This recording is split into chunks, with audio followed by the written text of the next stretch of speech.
The first concrete mentions of existence of a parish in Vallgorguina is recorded in a document dating from May 15th in 1083, when feudal lords agreed do not exercise any violence against the property or persons the monastery of Sant Cugat del Vallès had in several areas, including Sant Andreu de Vallgorguina. The ancient Romanesque parish was smaller than the current one, and over the years it was rebuilt, enlarged and modified by adding lateral chapels and covering it with a burial vault. Despite these changes, the church became too small for the large number of parishioners attending regularly. It was for this reason that from 1771 it was expanded again to accommodate them.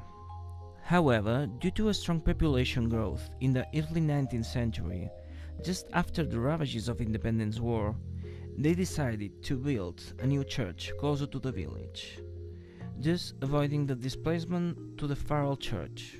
The construction of this new church was completed in 1847 and marked the final abandonment of the old church, with thereafter began a process of degradation that has not stopped until today.